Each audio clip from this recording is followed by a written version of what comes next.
اعوذ باللہ من الشیطان الرجیم، بسم اللہ الرحمن الرحیم۔ فرعون اور اس کی خادمہ۔ حضور اکرم صلی اللہ علیہ وآلہ وسلم شب معراج میں بیت المقدس کی طرف جاتے ہوئے مصر کے قریب ایک مقام سے گزرے تو انہیں نہایت ہی اعلیٰ اور زبردست خوشبو آنے لگی۔ آپ صلی اللہ علیہ وآلہ وسلم نے حضرت جبرائیل علیہ السلام سے پوچھا، یہ خوشبو کیسی ہے؟ جواب ملا کہ فرعون کی بیٹی کی باندی مشاطہ اور اس کی اولاد کی قبر سے آ رہی ہے۔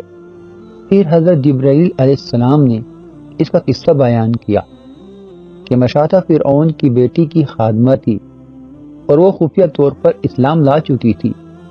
ایک دن فرعون کی لڑکی کو کنگھی کرتے ہوئے اس کے ہاتھ سے اتفاقاً کنگھی گر پڑی۔ وہ اٹھانے لگی تو اس کی زبان سے بے ساختہ بسم اللہ نکل گیا۔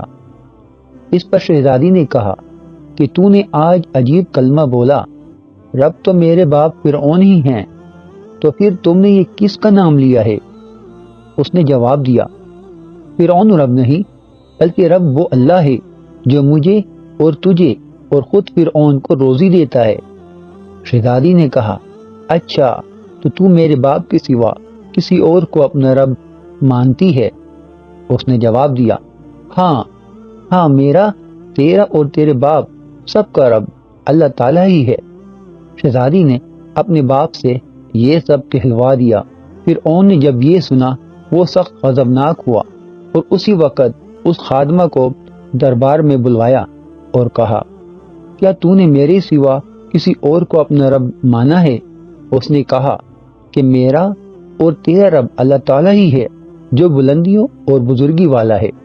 فرعون نے اسی وقت حکم دیا کہ تانبے کی جو گائے بنی ہوئی ہے اس کو خوب تپایا جائے اور جب بالکل آگ جیسی ہو جائے تو اس کے بچوں کو ایک ایک کر کے اس میں ڈال دیا جائے، آخر میں خود اسے بھی ڈال دیا جائے۔ چنانچہ جب وہ گرم کی گئی اور جب آگ جیسی بھڑک گئی تو حکم دیا کہ اس کے بچے کو ایک ایک کر کے اس میں ڈالنا شروع کر دو۔ اس باندی نے کہا، بادشاہ میری ایک درخواست ہے، اگر وہ تم منظور کر لو کہ میری اور میرے ان بچوں کی ہڈیاں ایک ہی جگہ پر ڈال دینا۔ اس نے کہا، اچھا تیرے کچھ حقوق ہمارے ذمے ہیں اس لیے یہ منظور ہے۔